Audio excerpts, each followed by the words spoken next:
सोच की शक्ति का स्वाध्याय चल रहा है। अब तक हमने पढ़ा है अपने पर विश्वास करें,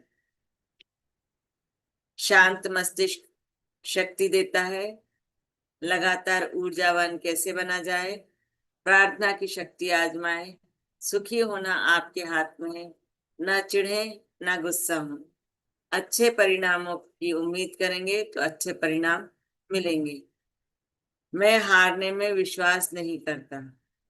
अब हमारा चैप्टर जो चल रहा है वो है चिंता की आदत को कैसे छोड़ें।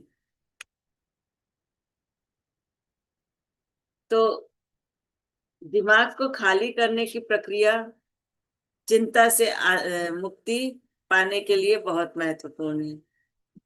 अगर हम चिंता और डर की भावनाओं को बाहर नहीं निकालेंगे तो वे दिमाग में जमकर हमारी मानसिक और आध्यात्मिक शक्तियों के प्रवाह को रोक देंगी। अगर हम दिमाग को खाली नहीं करेंगे, चिंता को बाहर नहीं हटाएंगे, तो हमारी मानसिक और आध्यात्मिक शक्तियां जो भी है उनको वो रोक देंगी, क्योंकि हम असीमित क्षमता वाले हैं। और हम जब चिंता करते हैं तो हमारी क्षमताएं सीमित हो जाती हैं। परंतु इस तरह के विचारों को दिमाग से बाहर निकाला जा सकता है। और यदि हम उन्हें हर दिन बाहर निकालते रहेंगे तो वे हमारे दिमाग में इकट्ठे नहीं हो पाएंगे।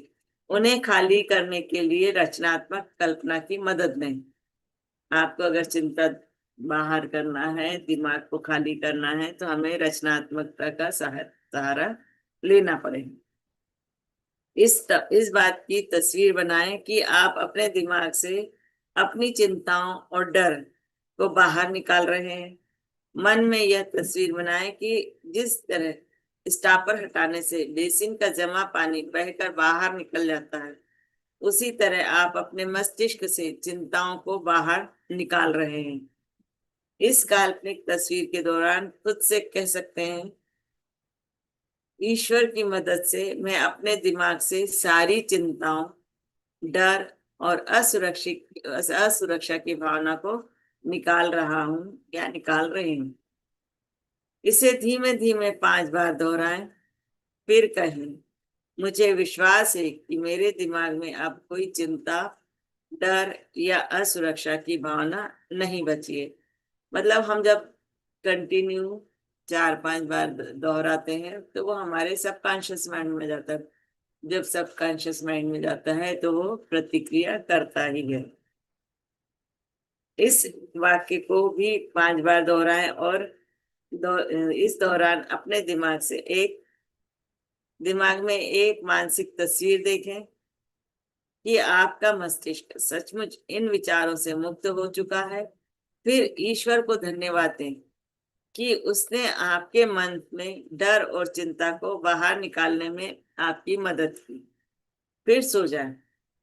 मतलब हमने ईश्वर से ही कहा था, तो हमें फिर ईश्वर का धन्यवाद भी करना है।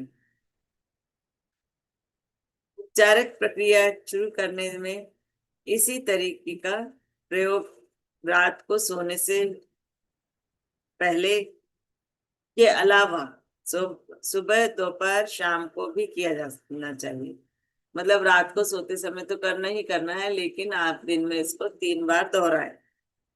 इस काम के लिए 5 मिनट ऐसी जगह चले जाएं जहां शांति हो। इस प्रक्रिया को पूरे विश्वास से करें, आपको जल्दी ही लाभदायक परिणाम देखने को मिलेंगे। इस तकनीक को और सशक्त बनाने के लिए आप यह कल्पना कर सकते हैं कि आप अपने मस्तिष्क में हाथ डालकर एक एक चिंता को अपने दिमाग से बाहर निकाल रहे हैं। मतलब विजुअलाइजेशन करना है कि हम अपनी चिंता को बाहर निकाल रहे हैं। बच्चों में वयस्कों से अधिक कल्पनाशीलता होती है। जब बच्चों को चोट लगती है तो वह एक बार उसे चूम लेता है और फिर फूंक मार देता है और उसकी चिंता करना छोड़ देता है। कभी अगर चोट लग जाती तो वह अपनी चोट पर फूंक मार लेता है और उसे भूल जाता है।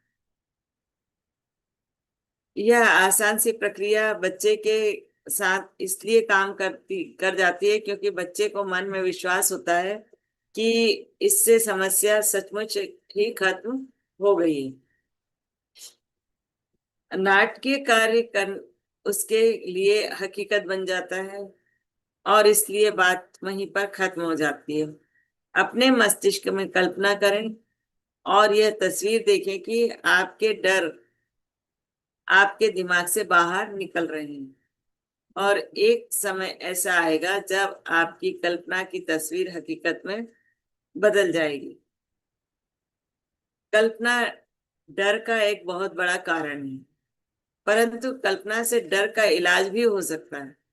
कल्पना की तस्वीर बनाना, तथ्यात्मक परिणामों की मानसिक तस्वीरें बनाना, और यह एक आश्चर्यजनक रूप से प्रभावी तरीका भी है। कल्पना का अर्थ कपोल कल्पना नहीं है।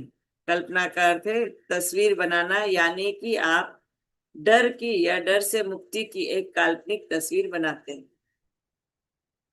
जब तस्वीर आप बनाते हैं वह अंततः तथ्य बन जाती है, यदि उसे पर्याप्त विश्वास के साथ लंबे समय तक मानसिक रूप से देखा जाए।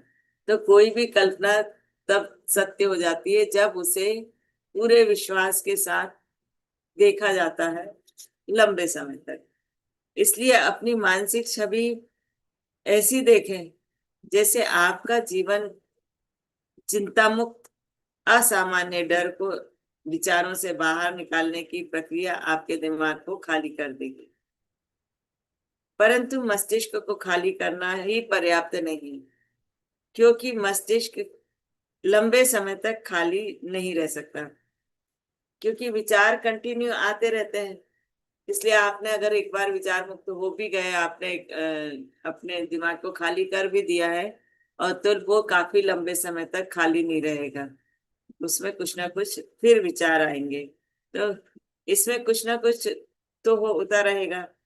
इसलिए मस्तिष्क को खाली करने के बाद इसे दोबारा भरने का भी अभ्यास करें। मतलब मस्तिष्क को खाली करना है और फिर विचारों से फिर भरना है। तो इसमें आपको आशा, आस्था और साहस के विचार भरे। इस तरह के वाक्य जोर से कहें, ईश्वर मेरे मस्तिष्क को साहस, शांति और आस्था के विचारों से भर रहा है। ईश्वर मेरी रक्षा कर रहा है, इसलिए मुझे कोई नुकसान नहीं हो सकता। ईश्वर मेरे प्रियजनों की रक्षा कर रहा है, और इसलिए उन्हें भी कोई नुकसान नहीं हो सकता, क्योंकि दूसरों की चिंता हम लोग पहले करते हैं ना, इस कारण। ईश्वर मुझे सही फैसला करने का रास्ता दिखा रहा है। ईश्वर मुझे इस मुश्किल परिस्थिति से बाहर निकालेगा। हर दिन 6 बार आप इस तरह के विचार सोचें, जब तक कि आपके मस्तिष्क में यह विचार पूरी तरह से ना भर जाए। कुछ समय बाद आस्था के यह विचार आपके दिमाग से चिंता को हमेशा के लिए बाहर निकाल देंगे। डर सबसे शक्तिशाली विचार है, परंतु एक विचार डर से भी शक्तिशाली है, और वह है आस्था। आस्था हमेशा डर को हरा सकती है। आस्था ही एकमात्र शक्ति है जिसके सामने डर खड़ा नहीं रह सकता है। दिन प्रतिदिन जब आप अपने दिमाग में आस्था भरेंगे, तो अंततः डर के लिए कोई जगह नहीं रहेगी। यह एक ऐसा महान तथ्य है जिसे हमें नहीं भूलना चाहिए। अगर आप अपने भीतर आस्था भर ले, तो आपका डर अपने आप बाहर निकल जाएगा। तो प्रक्रिया यह है, अपने दिमाग को खाली कर लें और इस पर ईश्वर की कृपा की मोहर लगा दें। फिर अपने मस्तिष्क को आस्था से भरने दें। इसका अभ्यास करें, आप चिंता की आदत छोड़ देंगे। जब आप उसमें ईश्वर की आस्था की भरने लग जाएंगे, विश्वास करने लग जाएंगे ईश्वर मेरे साथ है और कोई मेरा कुछ नहीं बिगाड़ सकता, तो आप धीरे धीरे आप चिंता से मुक्त होने लग जाएंगे। अपने मस्तिष्क को आस्था से भर लें और कुछ समय में आस्था का संग्रह डर को बाहर निकाल देगा। इस सुझाव को सिर्फ पढ़ने से ही लाभ नहीं होगा, जब तक कि आप इसे अपने जीवन में ना उतारें, और इसे जीवन में उतारने का समय अभी है। जब आप इस बारे में सोच रहे हैं और जब आपको यह विश्वास है कि चिंता की आदत को खत्म करने का नंबर 1 तरीका हर दिन अपने दिमाग को डर के विचारों से खाली करना है और आस्था को भरना है। यह इतना आसान सी बात है।